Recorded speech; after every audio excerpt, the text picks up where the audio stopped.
Larson con nosotros, que ha estado tantas veces hablando del tema, un gran analista, cientista y académico. Guido, ¿qué tal? Te escucho. Hola José Antonio, hola Pablo, gracias Guido, por invitarme a conversar con ustedes. Escucho tu diagnóstico, tu mirada dentro de un escenario bastante incierto.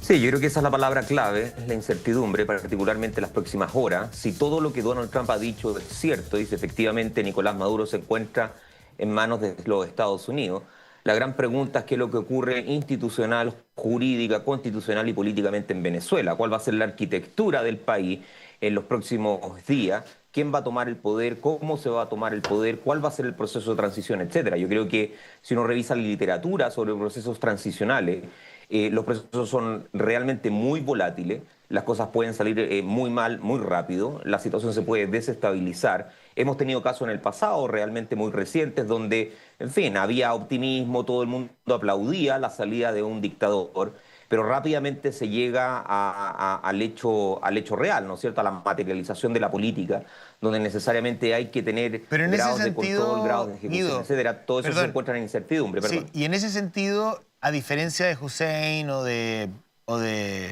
Panamá, acá hay dos figuras que eventualmente dan cierta solidez si es que efectivamente se hacen valer las actas de la última elección presidencial y vuelve Edmundo González como presidente en ejercicio y María Corina Machado como su vicepresidenta. ¿Es una fórmula que desde tu punto de vista podría generar cierta estabilidad en esta transición? Creo que va a depender de la manera en cómo las Fuerzas Armadas respondan a ese modelo, si es que ese es el modelo, y cómo sectores radicalizados dentro del chavismo responden a ese modelo, que lo van a interpretar como un modelo evidentemente impuesto. Es decir, suponer de que por el hecho de que Corina Machado o que González hayan triunfado en la última elección, eso va a dar garantía de estabilidad, me parece de que es un ejercicio de ingenuidad, sobre todo pensando en de que el grado de lealtad que al menos hasta hace algunas horas sostenían las Fuerzas Armadas y los miembros del castrismo, y además tomando en consideración de que, según Washington, todo esto está también envuelto en intereses de orden económico, particularmente bajo la veta del narcotráfico. Pero ahí, Entonces pero creo ahí, que pero ahí, la perdón, arquitectura política, yo lo que va a entiendo, venir, va a ser muy complicada. sí, yo entiendo la mirada del derecho internacional que evidentemente condena este acto, ¿verdad? Hay que decirlo, el derecho internacional cree que esto es contraderecho. O sea, lo que acaba de hacer Trump, aunque haya gente celebrando y muchos crean que efectivamente se hace una justicia moral o valórica, una invasión de estas características, independiente del origen del régimen, no es legal. Pero más allá de eso, ¿tiene o no tiene valor la última elección presidencial? Porque ahí hay números de soberanía popular. ¿Las vamos a desconocer? ¿Vamos a limpiarnos la frente con esas actas? O sea, un 70% de la población que hoy día vive en Venezuela participó de un ejercicio democrático. Y según el Centro Carter, para no citar a María Corina Machado, que puede ser parte involucrada, o los observadores internacionales, esa elección fue ganada por Edmundo González por un 70% de la población. ¿Cómo esos números nítidos no van a tener ningún valor a esta hora? Me parece cruel. Sí, bueno, el análisis obviamente normativo, uno puede compartirlo. Efectivamente, la legitimidad de un gobierno depende en alguna medida de los resultados de las actas, pero si uno va a la política fría, esos resultados, de hecho, de facto, no le importaron mucho ni a Maduro, ni a su círculo, ni al segmento de población que lo apoyaba, ni a las Fuerzas Armadas, ni a los generales, ni a los coroneles, en fin. Y creo yo que ahí está depositado gran parte del poder duro de Venezuela, vale decir, uno puede reconocer el hecho de que democráticamente el gobierno de Maduro era ilegítimo, pero el punto realmente no era ese, el punto era cuál es el grado de persuasión que Maduro tiene sobre su segmento de población, cuál es el grado de lealtad que tienen las Pero hoy día Fuerzas ninguno. Armadas sobre el régimen de Maduro y cuán dispuesta está esas Fuerzas Armadas a defender el proyecto castrista. Entonces, yo creo que esa es la pregunta Sí. fundamental que hoy día me parece que está en boca de los analistas y Pero, también en boca de probablemente el gobierno en Washington. Guido, ¿cuál es tu análisis de la acción que llevó a cabo Donald Trump durante todo este mismo periodo con una presión militar importante justamente contra el régimen de Nicolás Maduro? Porque yo creo que gran parte de los americanos, incluyéndonos, consensuamos de que Maduro no debería haber seguido justamente en el poder. Pero hay un debate sumamente fuerte de cómo se debía gestionar esa salida de Maduro. algunos de manera pacífica y otros mediante una intervención militar. Hoy día tenemos muchos líderes que buscan de lado y lado ver justamente cuál es la mejor alternativa. ¿Qué te parece a ti el accionar que tuvo Trump en estos últimos 4 meses sobre Venezuela?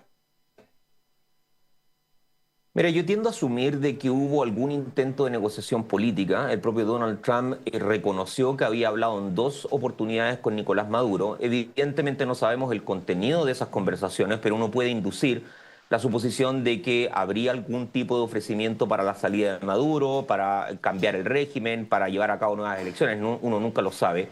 Y es plausible pensar de que Maduro o bien haya subestimado a Donald Trump, o haya al menos interpretado de que este despliegue tenía simplemente un carácter de tipo coactivo. Y ese es, creo yo, gran parte del problema. Ahora, ¿tú crees que Maduro negoció su supuesta captura? Te lo pregunto abiertamente porque yo, de todos los políticos, sobre todo de los tiranos, desconfío por defecto. Entonces, a mí me parece que es muy cómodo para Nicolás Maduro haber negociado con Estados Unidos una pantomima de captura y de esa manera poder limpiarse y sacudirse de las presiones de sus colaboradores y de agentes cubanos, digamos. Porque frente a una captura norteamericana yo no puedo hacer nada. Fíjate que Maduro se va con su mujer. ¡Oh, sorpresa! O sea, fue tan amable el gobierno norteamericano de llevarlo a que sea juzgado frente a tribunales internacionales que lo hace acompañar por su mujer para que no le haga falta a nadie. Me parece raro.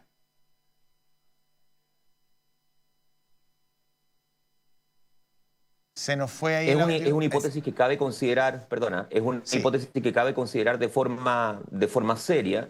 En general, si uno supone de que estas conversaciones Trump-Maduro realmente ocurrieron, típicamente esas conversaciones no son conversaciones totalmente privadas. Hay un círculo que acompaña a esas conversaciones y eso entonces induciría a pensar también de que hay personas que saben de esta supuesta negociación.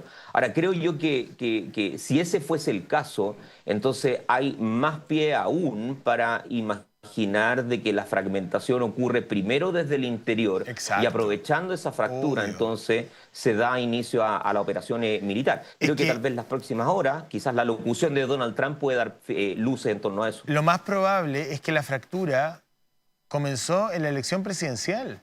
Yo insisto porque lo reporté, porque lo sé, porque conversé con fuentes, digamos. No voy a revelarlas acá, no corresponde. Pero la elección presidencial de, ayúdame la fecha, la última, digamos, cuando pierde Maduro 30-70. En junio. En junio, a mediados de año. Sí. Cuando se saben los resultados y se reconoce una aplastante derrota, ¿no? Se dio esa discusión al interior del régimen. ¿Qué hacemos? ¿Reconocemos la derrota y le entregamos el poder a María Corina y Edmundo o nos aferramos como sea? Como pasó en Chile. Como pasó en Chile. Y finalmente venció dentro de esta discusión la opción de aferrarse y de desconocer, digamos, la soberanía popular con el costo que estamos viendo. Ahora, probablemente quedó en el régimen sobre la mesa ese desajuste. Como que esto no está bien, como que aquí esto se está terminando. O sea, de verdad que sí. Y probablemente se expresa en información, Guido y Pablo, que el Departamento de Estado manejaba desde el interior de Venezuela. Tú me vas a decir a mí que van a entrar a las 3 de la mañana y en tiempo récord sacan al presidente y a su mujer, lo suben a un avión y se lo llevan sin ningún tipo de resistencia, sin ningún tipo de confusión. Tuvo que haber habido colaboración desde el interior del régimen, pues. Sí, es cosa de lógica. A Maduro lo tienen que haber entregado, se entregó solo. Guido. Sí, como digo, es una alternativa. Creo que hay que esperar, llamémoslo así, la forénsica política para determinar exactamente lo ocurrido.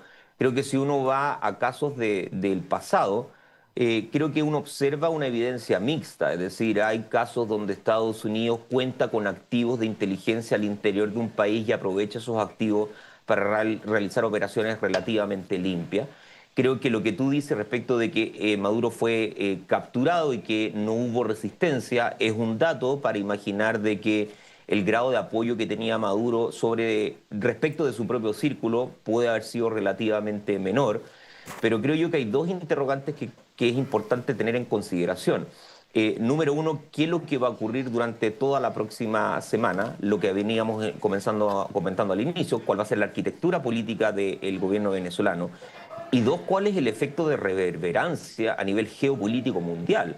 Porque tú ya lo decías, si esto efectivamente hay de consenso de que es un acto violatorio del derecho internacional, bueno, hay voces ya en este mismo momento dentro de China, por Discúlpame, ejemplo, te voy a interrumpir. que están pensando en actuar de manera igual en Taiwán. Te voy a ¿no? interrumpir. Lo mismo respecto de Rusia, en fin. Tenemos información de último minuto, información que entrega la fiscal general Pamela Bondi, que dice lo siguiente: Nicolás Maduro y su mujer Cilia Flores han sido dirigidos al distrito sur de la ciudad de Nueva York.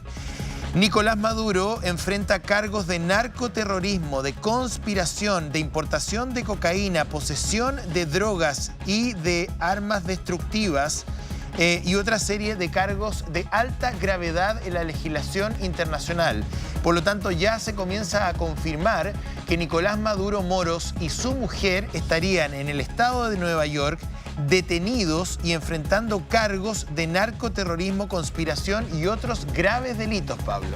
Yo pongo la duda de si están en Nueva York o no, porque lo que dice es que ellos están formalizados justamente en ese distrito. Puede que no estén físicamente ahí. Físicamente ahí. Ahora, si es que hay algún lugar donde los debiesen llevar, es ahí. Es a Nueva York. Van a llegar ahí. Porque es la justicia de Nueva York la que fijó justamente los cargos contra Nicolás Maduro en medio de esta misma ofensiva. Así que es probable justamente que eso ocurra ahí. Y tenemos otra publicación, a ver si la podemos mostrar, porque recién ha hablado también a través de sus redes sociales el presidente de Ecuador, Daniel Noboa, que ha publicado el siguiente mensaje. Dice: a todos los criminales narcochavistas les llega su hora. Su estructura terminará de caer en todo el continente. A María Corina Machado y Edmundo González y al pueblo venezolano es momento de recuperar su país. Tienen un aliado en Ecuador. Recordemos que Daniel Noboa viajó a Noruega para ser parte de la entrega del Premio Nobel de la Paz para María Corina Machado. Y ojo, importante también dato desde Chile. Se confirma que va a haber una reunión del presidente Gabriel Boric con el canciller Alberto Van Claveren y cerca del mediodía debiese hablar el ministro de Relaciones Exteriores. Nos quedamos pendientes, pero la noticia se produce a esta hora. Nicolás Maduro va a ser formalizado en Nueva York por los cargos de narcoterrorismo, conspiración de narcoterrorismo, importación de cocaína, posesión de dispositivos destructivos, posesión de algunos otros artefactos o dispositivos que son considerados peligrosos y armas por parte de la legislación norteamericana. Esto se ha levantado, digamos, a esta hora por parte de la fiscal general Pamela Bondi, que confirma que hay entonces una arquitectura judicial que va a perseguir a Nicolás Maduro Moros en la ciudad de Nueva York. Y hay antecedentes, me gustaría rápidamente confirmarlos. Todo esto es, por favor, es condicional. Estamos intentando chequear minuto a minuto cada uno de estos datos porque están ocurriendo rápidamente, que el presidente Nicolás Maduro y Cilia Flores físicamente habrían sido llevados al portaaviones Gerald Ford. Mira. Tengo una fuente muy buena que me está informando de esto, habría que chequearlo, pero que el primer movimiento fue Caracas, Gerald Ford. Y que hoy día, y que tiene sentido por la cercanía geográfica. Y tiene sentido porque la gran mayoría de las aeronaves de Estados Unidos en la zona están en ese portaaviones. Exactamente, por lo tanto, eventualmente, lo digo de manera condicional, tendríamos que chequear esta información. Dicen que el expresidente Nicolás Maduro habría sido trasladado al portaaviones Gerald Ford, el más grande de la flota norteamericana que se encontraba en el Caribe desde hace muchísimos meses y que ya se le han levantado cargos en la Corte de los Estados Unidos en el estado de Nueva York. Lo que me sorprende aquí son los cargos también contra su esposa, Cilia Flores. Ahí dice justamente este mensaje de Pam Bondi de que son los dos acusados por narcotráfico internacional. ¿Qué te parece esta nueva determinación que aparece en Estados Unidos, Guido? Bueno, si el objetivo nominal desde el inicio de la crisis era precisamente eso, parecería contradictorio de que no se utilizara la fórmula judicial para justificar finalmente lo que realiza los Estados Unidos. A nivel de sus efectos inmediatos, yo creo de que toda la trayectoria de narcotráfico del lado del Pacífico, no del Caribe ni del Atlántico, hoy día probablemente se encuentra muy nervioso. porque si Donald Trump ha tenido este grado de proactividad respecto de Venezuela, la pregunta es por qué no ocurre lo mismo con Colombia o con México incluso. Entonces, tal vez se abre la opción de que esta crisis venezolana sea también una suerte de ejercicio, de primera aproximación a la manera de resolver el tema del narcotráfico y que este modelo pueda replicarse en otras zonas geográficas de Latinoamérica. Todo esto obviamente muy especulativo, pero es algo que cabe observar durante el resto de este año sobre todo. Ahora, ¿qué te ha parecido la reacción del resto del hemisferio? Esperable. Yo creo que el hemisferio ha respondido básicamente mediante una suerte de alineación de orden ideológica. En un extremo probablemente está lo que tuitea Javier Milei. Tal vez en otro extremo, no sé si extremo, pero en un punto un tanto más intermedio se encuentra Boric. Creo que va a ser extremadamente importante e interesante observar qué es lo que va a decir el presidente entrante Kast, porque eso va a marcar, si se quiere, no solamente las relaciones futuras bilaterales entre Estados Unidos y Chile, sino cómo Chile se posiciona en torno a esa crisis. Guido, pero ¿por qué cuando Michelle Bachelet va a Venezuela saca un tremendo informe denunciando violaciones a los derechos humanos, ejecuciones extrajudiciales, tortura, capturas contra líderes opositores, presos políticos? Luego hay una investigación de la Corte Penal Internacional contra Nicolás Maduro. ¿Por qué en esos momentos donde los organismos internacionales estaban funcionando, mostrando a gritos lo que estaba pasando en Venezuela, por qué en ese momento no se avanzó a nivel regional con una presión mayor contra Maduro? ¿Por qué hubo que esperar que estuviese esta actuación de una intervención para retirarlo finalmente del poder? Yo creo que hay consideraciones de política interna y consideraciones de vertiente ideológica. Es decir, a nivel de política interna, el apoyo o desfavorecimiento del régimen de Maduro trae consecuencia evidente en el ámbito de las coaliciones políticas internas de distintos países latinoamericanos. Y Latinoamérica está fragmentado ideológicamente. Esa es la razón por la cual había una suerte de tibio rechazo del despliegue militar si uno va a Lula o uno va a Petro, incluso si uno va a Sheinbaum, y una especie de apoyo bien ferviente a ese mismo despliegue en torno a regímenes más de derecha. La verdad de las cosas que creo yo que Latinoamérica hace mucho tiempo no toma una posición conjunta, no solamente sobre Venezuela, sino que sobre distintos tipos de crisis a lo largo del mundo. Y esperar que ocurriera eso sobre Venezuela, creo que era una imposibilidad política de estas dos condiciones que acabo de mencionar. Bueno, volvamos junto con Guido. Gracias, Guido. Quédate con nosotros, no te estamos despidiendo. Eres una voz súper autorizada. Solamente quiero ir recapitulando la información porque la verdad es que es información nueva que ha aparecido hace muy poquito y que nos va dando ciertas luces respecto de cómo sigue esta crisis. Nicolás Maduro estaría detenido en el portaaviones Gerald Ford. Habría sido llevado desde Miraflores hasta el mayor portaaviones de la flota norteamericana que estaba en el Mar Caribe desde hace muchísimas semanas y que había sido, digamos, un punto neurálgico de operaciones de las naves norteamericanas sobre el océano y en el Mar Caribe. Mientras tanto, ya la fiscal general de los Estados Unidos ha dicho que se ha abierto un caso en contra de Nicolás Maduro, básicamente por narcoterrorismo y otros delitos, en las Cortes de Nueva York. Probablemente va a tener que ser trasladado a Nueva York en algún momento, pero hoy día él se encontraría en el portaaviones Gerald Ford, que estaba cerca de la costa venezolana. Mientras tanto, quien había quedado a cargo del país, que era la vicepresidenta Delcy Rodríguez, hay fuentes que ya afirman de que ella ha escapado a Moscú y que tampoco se encontraría en Venezuela. Quedaría entonces Diosdado Cabello, ¿no? el número 2 del régimen, Vladimiro Padrino, Jorge Rodríguez y Tarek William. Ahora, Delcy Rodríguez y Jorge Rodríguez son hermanos, probablemente a lo mejor siguen el mismo destino de exilio. Eso es lo que ha ocurrido en la última hora, ¿no? Que hemos conocido, que se ha ido confirmando tanto por medios norteamericanos como por las expresiones de los propios miembros del Departamento de Estado a través de las redes sociales. El presidente Donald Trump prepara un resumen de toda esta operación a eso del mediodía, hora de los Estados Unidos, me imagino, desde su residencia de Mar-a-Lago, su residencia de descanso en el sur del estado de la Florida. Pero Maduro ya no está en Venezuela, estaría detenido en el portaaviones. Maduro enfrenta cargos por narcoterrorismo en los Estados Unidos y la vicepresidenta Delcy Rodríguez tampoco estaría ya en Venezuela, sino que habría sido llevada al exilio en Moscú. Exactamente, parte de las últimas informaciones que se han ido revelando en torno a este mismo caso. Ya son cerca de 7 horas desde que comenzó esta ofensiva militar norteamericana que comienza, ¿no?, con estas detonaciones, estas explosiones en distintos puntos de Venezuela, sobre todo en la zona norte del país.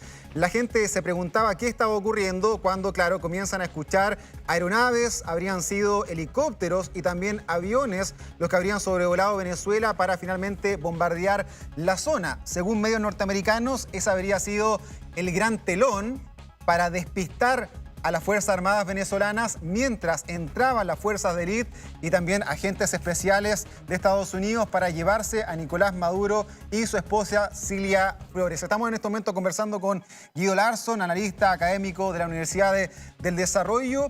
¿Qué se puede esperar para las próximas horas también, Guido? Sabemos que en estos momentos el gran protagonista es Donald Trump, que debería estar hablando cerca de la 1 de la tarde. Pero ¿cómo avisoras el futuro próximo de Venezuela con tanta incertidumbre, con una oposición que está hoy día toda en el exterior? No sabemos si tiene la capacidad para poder gobernar y si el chavismo negociará también algún gobierno de transición, un interinato, elecciones inmediatas. ¿Cómo ves tú finalmente este futuro próximo? Bueno, lo veo muy problemático, muy complicado. Creo que los próximos días son días donde uno puede tener al menos un escenario de alta volatilidad. Es importante, como decíamos al inicio de esta conversación, cuál va a ser el escenario político, la arquitectura política, para garantizar cierto grado de control y cierto grado de gobernanza interna sobre Venezuela. Y esa arquitectura no la sabemos. Es posible que Donald Trump nos diga algo al respecto, pero cabe, creo yo, reconocer desde ya de que sea cual sea esa arquitectura, va a haber crítica interna al interior de Venezuela, particularmente por aquellos que durante décadas fueron favorecidos por el régimen castrista. El régimen que, de acuerdo a todo lo que ustedes han dicho, parece que está en proceso de fragmentación, pero es importante despejar con el paso de las horas la situación real para tener un análisis y una evaluación más pormenorizada. ¿Ves este hecho como un precedente que podría ocurrir en otros gobiernos de la región? Llámese Cuba, llámese Nicaragua. Donald Trump incluso fue más allá, habló hasta de que el siguiente era Colombia, culpando a Gustavo Petro por el tráfico de cocaína. ¿Ves tú que este va a ser el precedente de Estados Unidos con otros hechos similares en la región? Es posible. La obsesión de Marco Rubio, por ejemplo, el secretario de Estado, es precisamente Cuba. Y la propia insinuación de Donald Trump hace suponer de que al menos esa vía se encuentra abierta. Es posible, creo yo, que Estados Unidos primero observe cómo va a responder la denominada, digamos, comunidad internacional o las voces latinoamericanas y ver cuál es el grado de acuerdo o desacuerdo que existe con aquellos si es que van a actuar. Pero Donald Trump al menos ha determinado de que el tema del narcotráfico es un tema de prioridad número 1 y eso entonces obliga a el resto de los países a tomar mucha precaución. Es posible que Estados Unidos efectivamente, salvando este ejercicio en Venezuela, ponga sus ojos en las fuentes más problemáticas para los propios Estados Unidos de narcotráfico como es Colombia y eventualmente México. Ahora, ¿cuál debiese ser el protagonismo dentro de aquí del continente de Brasil, de México, de Colombia? Porque claro, estamos ante un hecho que es histórico, inédito en las últimas décadas y también me imagino que va a haber un debate a nivel continental de cómo ir resolviendo finalmente este tipo de controversia y momentos complejos, ¿no? Hemos estado en un momento donde el multilateralismo ha caído, donde ha habido un descrédito importante en las instituciones que al parecer no solucionan, ¿no?, los problemas a nivel global o a nivel regional. ¿Cómo crees que va a venir también la discusión en un momento en que el tablero está bastante dividido entre izquierda y derecha en el continente? Mira, yo separaría las dos dimensiones, me parece, más evidentes de la pregunta. Una tiene que ver con la cuestión de orden retórica. Es decir, es posible imaginar que los europeos, países latinoamericanos, condenen esta acción, pero luego pasen rápidamente a cuestiones de análisis estratégico. Y vale decir, eso indica primero de que el análisis se detiene en cuáles son los efectos de esto. Yo decía algunos minutos antes de que probablemente hay voces dentro de China que observan esto como un incentivo para que sus deseos de anexión y de recomposición de Taiwán sobre el continente se mantengan en marcha, o de que la Federación Rusa ahora tenga una especie de móvil y de justificación contra los europeos, dado de que Estados Unidos está haciendo algo que al menos en apariencia se observa de manera parecida. Pero esto creo que manifiesta este grado de desorden, de composición, fragmentación que tiene el mundo a nivel geopolítico mundial, donde hay distintas esferas de poder, cada una de ellas concentrada en sus propios intereses y donde cuesta mucho realmente tener una voz común. Guido Larsson, agradecemos este contacto, el análisis que nos ha llevado en este día justamente histórico con lo que estamos viviendo en Venezuela. Un abrazo. Un abrazo para ustedes, que tengan buena jornada. Muchas gracias. Bueno,